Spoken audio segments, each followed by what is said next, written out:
My sister-in-law, Nadia, keeps whispering at me, and I'm convinced she's trying to drive me insane. My wife, Clara, is on her side, which only makes things worse.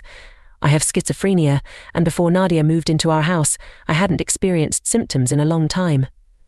However, once she moved in, I started hearing whispers. When I asked her what she said, she would pretend to be worried and claim she hadn't said anything. The voices only occur around her, and previously I hadn't experienced anything like this in quite some time. It took months of her whispering around me before my first breakdown. I silently cried in bed, telling myself it was just her and that I wasn't going insane. A few weeks later, I had another breakdown and decided to tell Clara. She looked worried, not because she believed her sister was doing this, but because she thought I was deteriorating. She reassured me that Nadia would never do such a thing, which only put me more on edge. The whispers I heard when Nadia was nearby seemed too natural and frequent to ignore. I started watching Nadia closely, noting how she often muttered to herself when she thought no one was looking and how she lingered in doorways, lost in thought. I paid more attention to the sounds in our home, trying to catch clear words or phrases that would prove I wasn't imagining things. But the more I listened, the less I understood. Clara grew frustrated with me as I became more withdrawn and obsessed with proving Nadia was whispering. Months passed, and even though I was taking my medication and seeing my psychiatrist regularly, the whispers continued.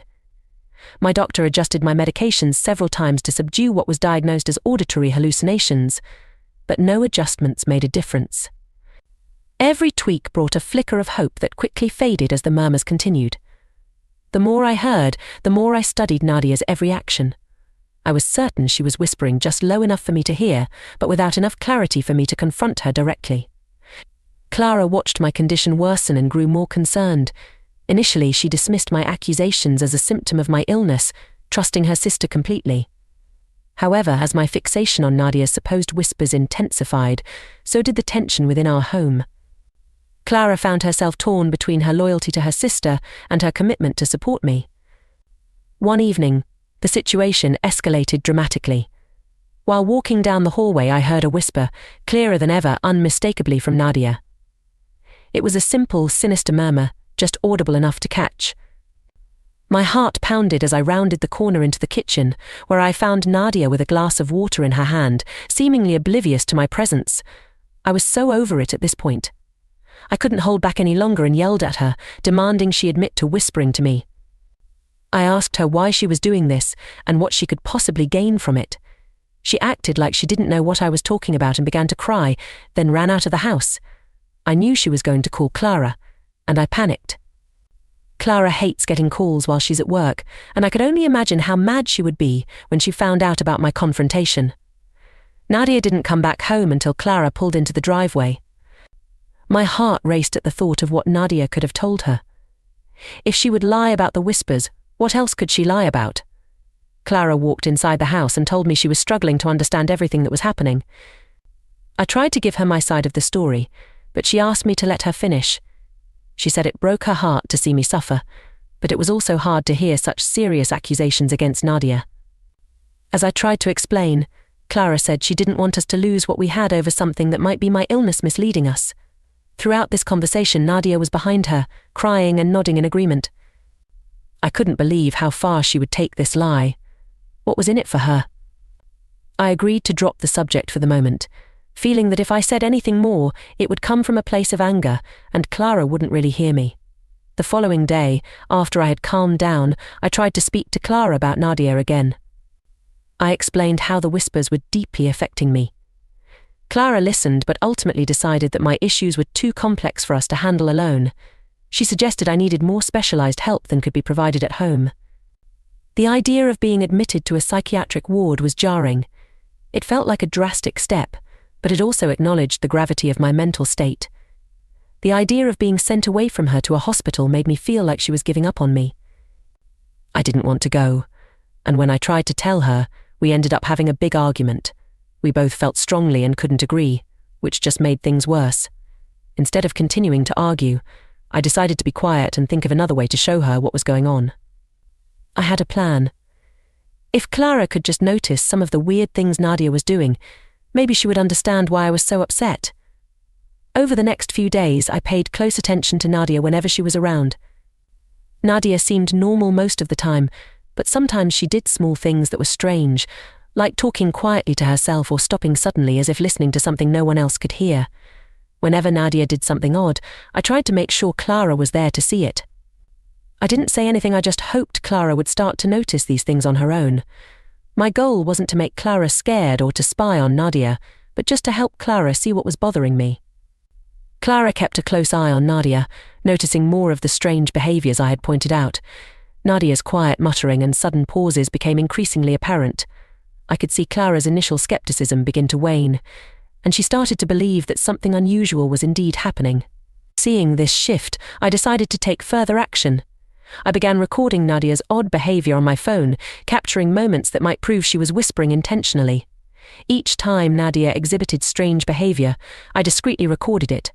I collected several recordings showing her speaking quietly to herself and pausing mid-task as if listening to something. One evening, after a particularly stressful day, I went to the bathroom to wash away the day's troubles. The whispers had been persistent since I got home, and I needed a break. Unintentionally, I left my phone recording on the bathroom counter as I tried to gather my thoughts. As I sat there, the whispers started again. My heart began to race. It felt like Nadia was right outside, whispering directly at me. I tried to focus on the sound, hoping to catch any clear words or phrases, but it was difficult to distinguish anything specific. After a few minutes, I left the bathroom, and the voices disappeared as suddenly as they had begun. I picked up my phone, stopping the recording without thinking much of it. It wasn't until later, when I reviewed the video out of sheer desperation for proof, that I made a startling discovery. In the recording, I could hear the bathroom door creaking softly. The noises started again, clearer this time, and unmistakably Nadia's voice. She was whispering just outside the bathroom door. My heart pounded as I listened. I played the recording again, ensuring I wasn't imagining things. There was no doubt about it, Nadia was whispering to mess with me, and now I had proof. The realization hit me hard. I wasn't losing my mind, someone was intentionally trying to make me think I was. With this new evidence, I felt a sense of validation. I wasn't crazy, and what I was experiencing was real. Nadia's whispers weren't figments of my imagination. Determined to gather more evidence, I continued to document her behavior over the next few days. Eventually, one evening, when I felt I had enough proof, I showed the recordings to Clara. Clara watched the videos closely, her expression changing from concern to shock as she saw the evidence. The videos showed Nadia muttering while cooking, stopping abruptly in conversations, and speaking softly to no one. Clara's face grew pale as she processed what she was seeing. The tension between us eased as we finally understood one another. We decided to confront Nadia with the evidence. The next evening, after dinner, we asked Nadia to join us in the living room. Clara began the conversation gently, expressing concern for Nadia's well-being and mentioning that we had noticed some unusual behavior. Nadia looked anxious as I showed her the recordings. Her composure started to crack, her hands began fidgeting, and her eyes darted around the room, avoiding our gaze.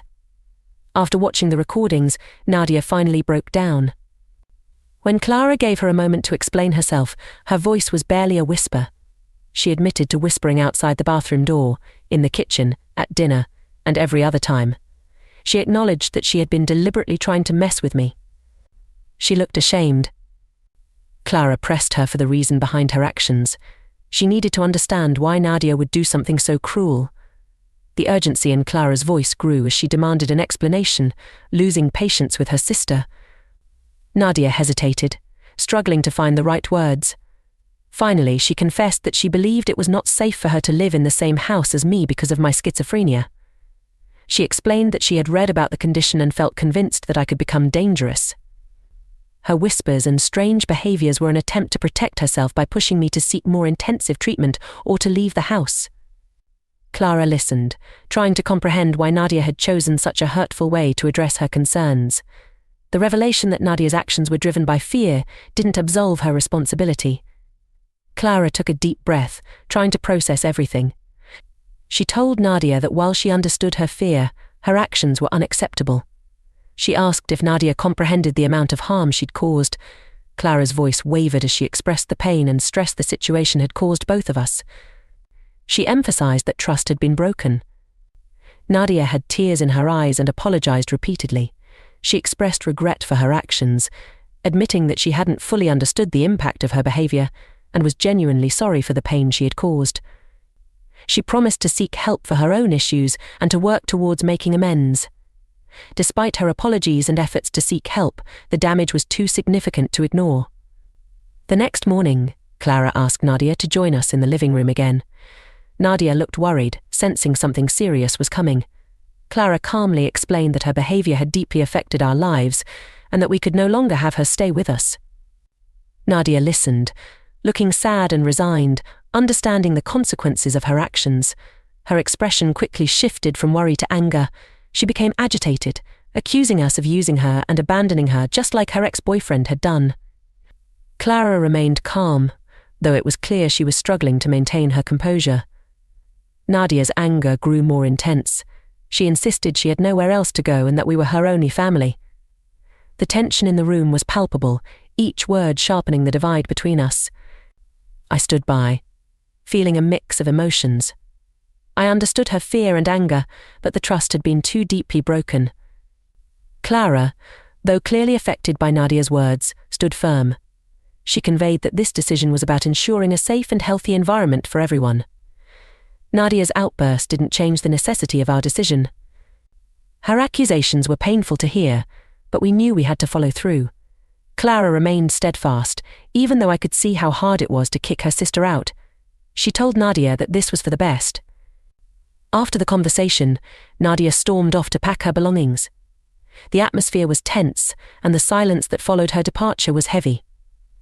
Clara helped her sister pack, the process marked by awkward, strained silence. I stayed out of the way, feeling a mix of relief, guilt, and sadness. Nadia's departure was good for us since her entire time here was stressful, but it also saddened us at the loss of a family connection. When it was time for Nadia to leave, Clara walked her to the door. Clara went in for a hug, but Nadia shoved her aside, her anger still simmering beneath the surface. She turned to me, her eyes filled with unresolved anger. She mouthed something, but I couldn't quite make out what. Once Nadia left, the house felt empty. The silence, which once felt suffocating, now felt peaceful. Clara and I focused on repairing our relationship, and she cut all contact with Nadia,